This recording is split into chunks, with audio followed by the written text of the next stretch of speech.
Hello दोस्तों, कैसे हो? आई होप आप सभी अच्छे होंगे। तो दोस्तों, आ गए हैं एक और नई वीडियो के साथ। इस वीडियो में करेंगे हम एक्सरसाइज 5.3 का चौथा क्वेश्चन। ठीक है, यानी फोर्थ क्वेश्चन करेंगे हम।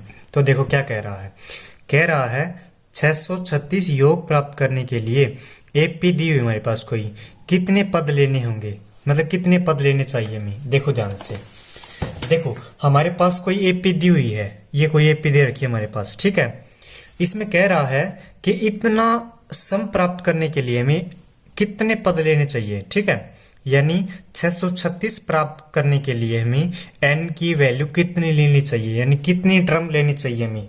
ठीक है, इस एपी में से। तो देखो ध्यान से, ए कितना हमारे पास, ए है 9। ठीक है, डी कितना है, डी है 8। एसएन दे रखा और एन हमें निकालना है। ठीक है, अब देखो एसएन क्या होता है हमारे पास, एसएन होता है n/2 इंटू 2a प्लस का n -1 इंटू डी।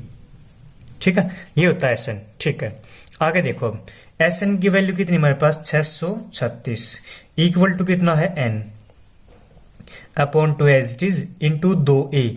ए कितना है 9, तो 9 दूनी 18 प्लस में n -1 as it is into d. D कितना है 8 एज इट इज। ठीक है, अब जो 2 है ये इस साइड डिवाइड में है, परली साइड मल्टीप्लाई में जाएगा। और मल्टीप्लाई जब 636 की मल्टीप्लाई 2 से करेंगे तो कितना आएगा 1272।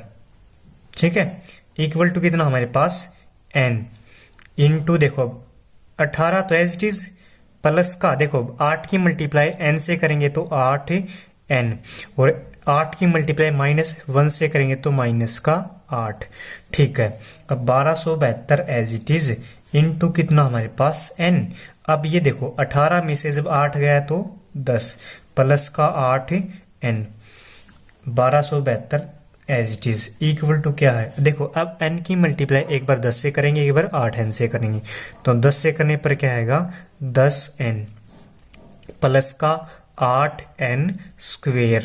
ठीक है, आगे देखो इसको क्या लिख सकता हूं मैं, 8n स्क्वेयर प्लस का 10n और इक्वल टू 1272।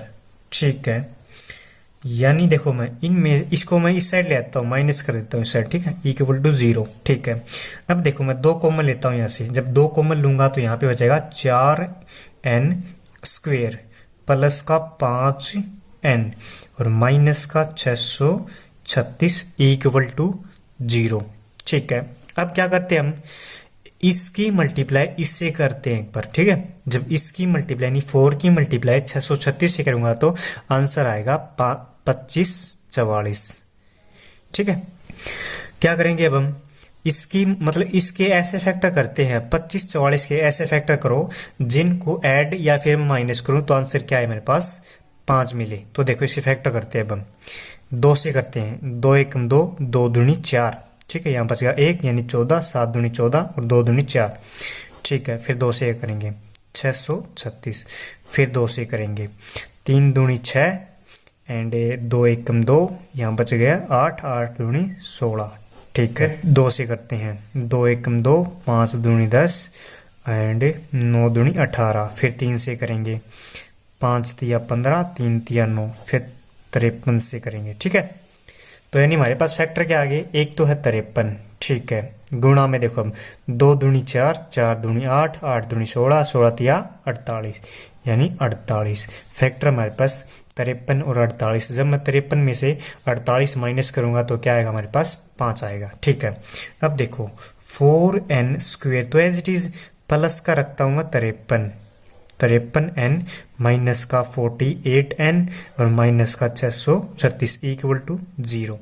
ठीक है, अब देखो n यहाँ भी है और n यहाँ भी है, तो क्या करता हूँ मैं n कॉमन ले लूंगा। तो यानी n कॉमन लेने पर क्या आएगा यहाँ पे 4n, यहाँ बचेगा प्लस का 53। ठीक है, यहाँ ले लूंगा मैं माइनस का 12 कॉमन। ठीक है, तो यहाँ बचेगा 4n प्लस का 53। ठीक है, देखो 12 क्यों लिया कॉमन मैंने, देखो हमें ये है नहीं, ये अंदर वाले सेम करने होते हैं।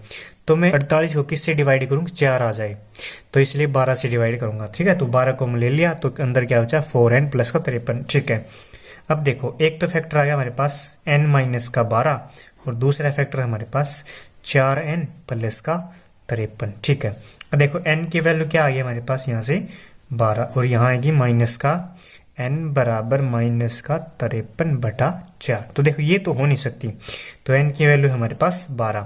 तो इसका ये मतलब है अगर मैं इस एपी के प्रथम 12 पदों का योग मतलब 12 टर्म का योग अगर निकालता हूं तो मेरे पास क्या आएगा 636 आएगा।